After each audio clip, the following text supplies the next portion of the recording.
Introduce you to one of my incredible colleagues. He has championed our work with the YMCA. He has been a professional with the YMCA for, yeah, you can stand. I'm so tired. I know. Honey, wear my shoes for a while. He was a Chicago police officer, which he'll tell you a little bit about his journey with that. And he is now a doctor of child development, Health and Human Services. Health and Human Services, who heads our work and has championed it with YMCA of the USA, Dr. Chris Coker. Woo! And one second.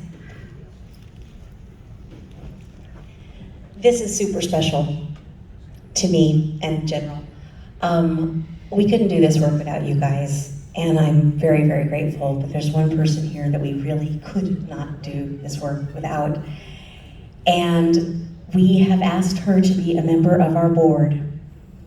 And it is my honor to announce that today and to say, would you please come up and join our panel as a new member of the board, Jeannie Birdie. Jeannie has absolutely been a complete hero. I met her through Star Trek conventions, through the circles that we're in now. Thank you. Total shock. Well, I have relied on Jeannie for so many things that have been so important, so key, and she's come through so many times.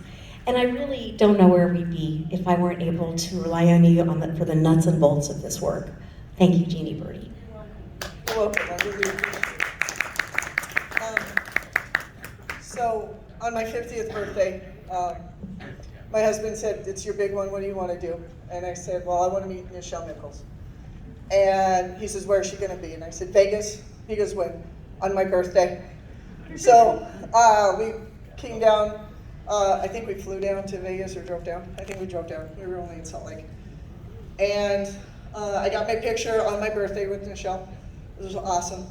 And as I'm walking through the vendor hall, I came across Chase's booth. And I literally started crying. I was bullied. My husband was bullied. Our son was bullied. Sorry. And to find somebody who's not just coming in, like when we were in school, you know, we all had those assemblies, and they would make a big brouhaha and say, "Hey, everybody, be kind to each other, stop bullying, love each other," and then they would leave. And maybe that high would last, I don't know, you know, if we're lucky, a week. And then the behaviors would return. And people were mean to each other in the hallways again, and it didn't stick. So to find somebody who was actually not just saying, "Hey, everybody, be kind to each other," but here's the roadmap, and here's the tools on how to do it. Don't just, we're not just gonna tell you to do it, we're not gonna bark at you, we're gonna teach you how. And that's why I wanted to join Chase's group, and I begged her and pleaded her for what, 4 or 5 months. I'm like, "I can help you, let me help you, let me show you what I can do." And finally we'd gotten together in December, and she was working on something, and I'm like, "Give it to me, I'll have it back to you in 5 minutes. And her mind was blown. She's like, "Okay, you can help me."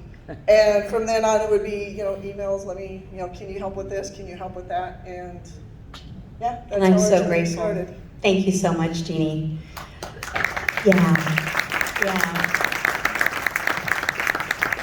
So yay, and that just kind of, and it really just goes to show that everybody can have a part in doing something when you just, I don't know, volunteer until this head girl gets it through her brain that she can't do everything, which I've really had to learn. And it's wonderful to see what each person can bring to the table. Everybody has special gifts and talents, and I don't mean for our organization, I just mean for whatever it is that you care about, whether it's, you know, animal care or so many causes that this world needs that there are places that you can just show up and say, "How can I help?" And I'm just grateful that you did that, Jeannie. Chris, I am so grateful that you did that too, because I met Chris through Star Trek many years ago, and it was, I guess, maybe 4 years ago that we started talking about, or 5 years maybe, that we started talking about the possibility of the coalition's work going through the Y. And you've meant so much to this. Tell us what it means to you. Tell us a bit about your history as a Chicago cop and why this work is important. Well, you and I met, I'll start in the middle. You and I met because you were doing a lot of AIDS activism. Yeah. And I found you at a con specifically to ask if you'd be a guest speaker at a gala. So I went to that Star Trek convention specifically to say, hey, would you come be a speaker? Because the YMCA that I was running, it was a camp, YMCA of the Ozarks, out of the St. Louis Y in around Potosi, Missouri. And we ran the first AIDS camp for children ever. And it was a scary time, right? There wasn't a whole lot known, there wasn't and so, but like the Y always does, yeah, we'll do that, we'll take the risk, we'll serve whoever it is. And so Chase came in and it was great, and you did it for a couple of years for us, so thank you for that. So you and I kept in touch, and when I was looking for a national model for before and after school care, the Y was searching because the Ys are all federated, right? So that means that each YMCA, that all of you, how many of you have ever been to a Y or taken swim lessons or, see, it's really ridiculous. The Y teaches America how to swim or day camp or after school.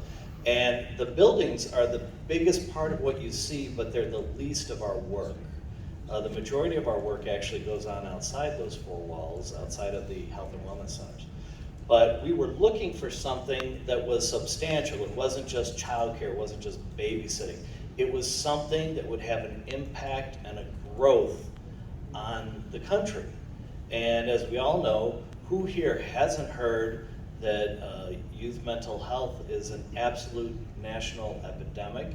It's been declared a crisis, rightfully so. Teen suicide has risen dramatically. Youth suicide, not just teens, but preteens, has risen dramatically in this country, and the mental health of our children is bad, relatively speaking, by all scientific measures. It is not improving, it is getting worse. And so, with that being said, what are the things? Because remember Nancy Reagan's just say no? Yeah, just say no. Just say no to drugs. Or bullying, hey, hope you just brush it off. It should have no effect on you. Water off a duck's back. What a load of crap. So something has to be done. And the something that has to be done is social emotional learning. And that is the program that Chase's, the Pop Culture Hero Coalition has come up with. So we studied it we did pilot for 2 years in 160 different YMCA sites around the country, hitting all demographics, all areas. 160 sites gives us a good spread in all parts of the country. And then there's a company called Hello Insights that studied it, and they do a scientific study that does statistical analysis, pre and post of what did you get, here's how the kids came in, here's how they left from a mental health standpoint. And it was proven to be very efficacious. It worked. It absolutely worked. So right now, we're trying to find grant money to spread it to 10,000 communities that the Ys are in across the United States. 10,000. Think about that number, you guys. Think about that number. That is huge. It will have an effect on our population when you hit that sort of density across the country. And what I want to say to you is, it's from one person, right? It's one person came up with the idea and had the fortitude to go through with it. So what is that you're going to do? Because we do a lot of this, we don't do a lot of this. And Chase did a lot of this along with her volunteers and other people, and it's going to have an effect. So that's what I got. Thank you, Chris. That's lovely. I really, as I said and started to say with Jeannie, the world needs all of us, and so to such really profound ways. And whether you come up with an idea or a part of someone else's idea or a bit of both, you know, it really does take every hand on deck to solve these issues, to solve these global and community issues, and very personal issues that go deeper than community, that just, you know, there's a lot of people in mental health crisis, more than it probably seems, but in December, Dr. Vivek Murthy, the Surgeon General, declared it a crisis. I mean, like a real crisis on a governmental official scale. I'm glad that this work is happening, and also the way that we got to start to really do this work with the Y was during the pandemic. We were creating our curriculum for middle schools since, I think it was January 2016 was when we first officially started to put it together. We've been planning it since mid-2015. And after all that work, we piloted it and finished the pilot in early 2020, and we had a launch date in writing of March 15th, 2020. Pretty much to the day the world shut down. Yeah. And so we had no access to get into new schools. They certainly weren't gonna pick us to be a new program when people were just trying to figure out how to survive, literally, and how schools could work from home. So I was sitting there in my apartment thinking, we have nothing. And then I stopped and thought, we don't have nothing as much as that little girl who lives in a pressure cooker at home and lives for the opportunity to go to school just to get out of it, just to have some peace. We don't have nothing as much as that little boy who's afraid to come out for fear of being thrown out. We don't have nothing as much as that kid in the corner of the internet who just wanted to get to school and make some friends, and now he can't. Now they can't. So I thought, let's pivot this program and make it an at-home program. So within a month, we did. And it was a crazy period of time, but we actually got it translated for children, teens, and parents into a smaller version, but it was translated into Spanish, German, and Italian because the pandemic was global. And that's when Chris said, can we put this out to 5 states? And we did put it out to 5 states, and it was after that that Chris got YMCA USA on board, and they said, let's do a pilot and have this be an official program. So it really came out of total fear, I have no idea what to do next, I guess we'll do this. It was against my better judgment financially because we gave the work for free away to people in all these other languages. That was expensive to get done, and then to give it for free, but it was the right thing. And it was a real lesson to me that when you just do the right thing, it doesn't always happen quickly, but something good will most likely happen. That's what I believe anyway, and I'm glad it worked out this time. Thank you. So the program, we should explain a little bit about it. It uses pop culture, right? So it has pop culture, and what we've realized is that children can't access their emotions well, right? I mean, they're not fully formed yet. And so what it does is it takes pop culture and it allows a child to use what they really do understand about pop culture. So in other words, Harry Potter lost his parents. A child can't really process losing their parents, but they can process about Harry Potter or Batman. Or somebody like that losing theirs. So they can, and our young staff that are in their 20s and 30s, they're so tied into pop culture that they can also quickly relate. Supergirl talks about identity. We all know what we're trying to help the kids understand here, but Supergirl has her hidden identity like Superman does. And so this was really a fascinating, Dr. Scarlett created it, and Chase brought in Dr. Janina Scarlett, who was a Chernobyl survivor and immigrated here to the US and does brilliant work. So that's basically what Pop Culture Heroes is about. It was also created by Carrie Goldman, who is the author of Bullied, What Every Parent, Teacher, and Kid Needs to Know About Ending the Cycle of Fear. And Shall I tell the story quickly? So, how this came about initially, and then I'll show you a video to watch.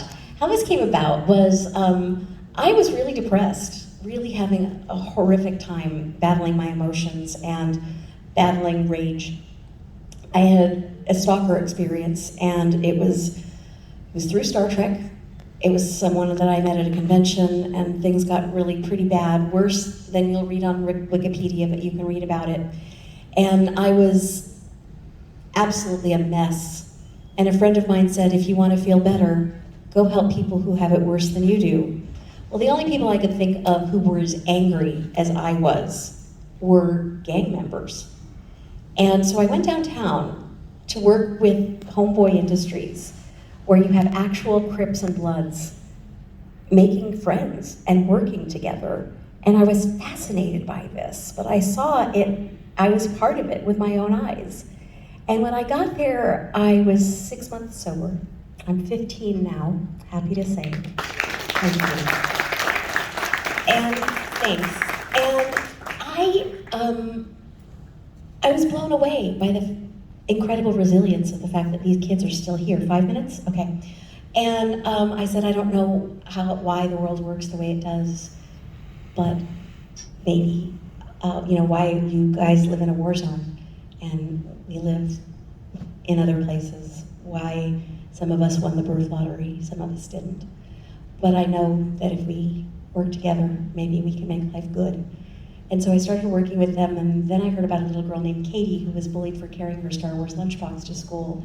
And Katie cried and said, I don't want to love Star Wars anymore. And her mother said, you get to be you. You guys might have heard of her, Star Wars Katie, or maybe The Force Be with Katie.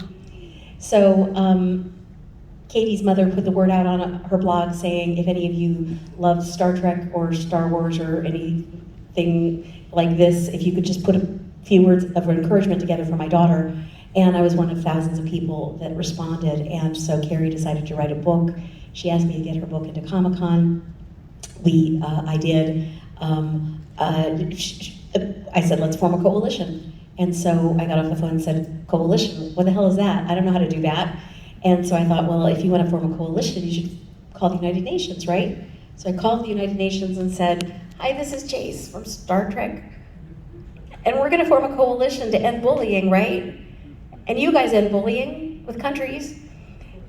And the woman, and I said, we're gonna go to Comic-Con. She said, oh my God, we've always wanted to go to Comic-Con. So there it started, and we brought the United Nations, Amnesty International, the UN Association, GLSEN, the Trevor Project, the ACLU, and other social justice organizations together at Comic-Con, featuring them on their first Comic-Con appearances like this, and creating an intersection between social justice on screen and social justice in real life. And so it's been a huge ride, but to be able to bring that work into schools and to teach children in a fun way the tenets of IDIC and inclusion and healthy identity is such an incredible treat. But it all started so organically. So I want to encourage you guys, whatever ideas you might have, to reach out and make them happen in whatever way you can, and maybe they will, or at least something good will happen. I'm grateful that it has. We have a very quick video for you. It's just a couple minutes. If you wouldn't mind showing that, and we can close with that. We also have LGBTQ work and a coloring book that we put out into children's hospitals. I'm rambling here, but come up afterwards if you'd like to know about either one of these projects. And thank you for your support of this work, because it's very much fueled by the Be Kind campaign. I love you guys. Thank you. And thank you so much to Jeannie Burney and Dr. Chris Croker. Thank you.